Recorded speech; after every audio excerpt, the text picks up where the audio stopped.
Garbage man stopped me in the driveway. No smile. No blink. Just his eyes locked on mine, like a predator sizing up prey, waiting to see who would move first. You need to leave this house tonight, he said quietly. The words hit harder than I expected. He wasn't joking.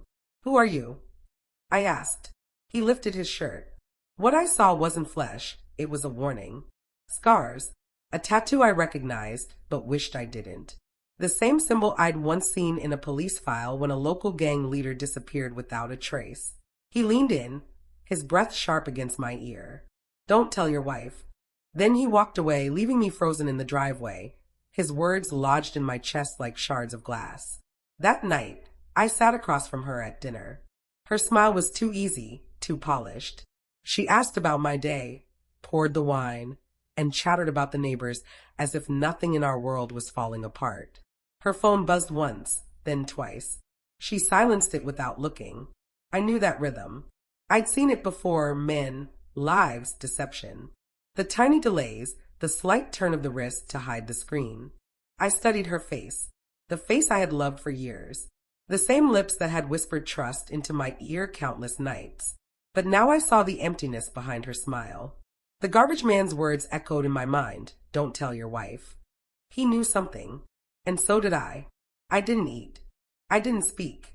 I just watched the shadows move across her face as she spoke about nothing, and wondered how long she'd been preparing this lie. The next day, I started quietly pulling threads. Phone records, hours logged to unknown numbers, gaps in work trips, receipts that didn't match her stories. Patterns emerged. Always the same number. Always the same street. One night I drove there, parked far enough to watch. A townhouse, his car in the driveway. The garbage man's warning thundered in my chest. I didn't knock, didn't confront. I memorized everything. Back home, I looked at her differently. When she leaned against me, I felt the falseness in her weight. When she kissed me goodnight, I tasted someone else's ghost. Every lie became visible. Every hidden truth pulsed in the silence between us. I moved carefully, deliberately. The test came next. DNA. Not for me, for our son. A week later, the envelope arrived. My hands didn't shake. My chest didn't tighten. The results were clean. Brutal. 0%. I waited until she returned from her meeting. She dropped her bag at the door, her face lit with practiced innocence. She kissed me, asked about dinner, moved through the house like she still belonged. I sat at the table, the envelope in front of me. Open it, I said. She froze. Then she did. Her expression fractured in stages: confusion, realization, collapse. Her lips parted, but no sound came.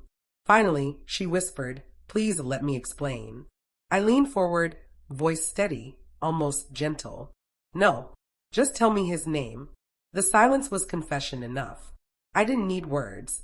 I slid my phone across the table. On it, a photo. Her lover. The same man. The same symbol etched into his skin. The symbol I'd seen on the garbage man's chest. Her hand trembled as she pushed the phone away. Eyes wide, desperate. "You already knew," she whispered. I nodded once, calm, detached. "And so does he." I told her about the driveway, the warning, the scarred man carrying her secret like a loaded gun. Her tears spilled fast, messy, uncontrolled. "What are you going to do?" she asked. I stood, looking down at her like she was already gone. "Nothing. You've already done it for me." She left that night, not because I told her to, but because she couldn't bear the silence that clung to the house. The silence was heavier than chains.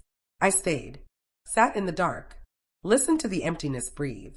There was no rage left, no grief, only precision. She had lied, betrayed, carried a child with a man who had cast shadows into my life. Now she lived with her choices. The garbage man had marked her fate long before I opened that envelope. And me, I had clarity, sharper than revenge, colder than forgiveness. The truth didn't shatter me, it carved me clean.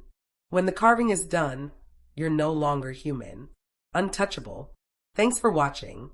Don't forget to like, share, and comment. Subscribe to Cheating Stories Insight World for more gripping stories.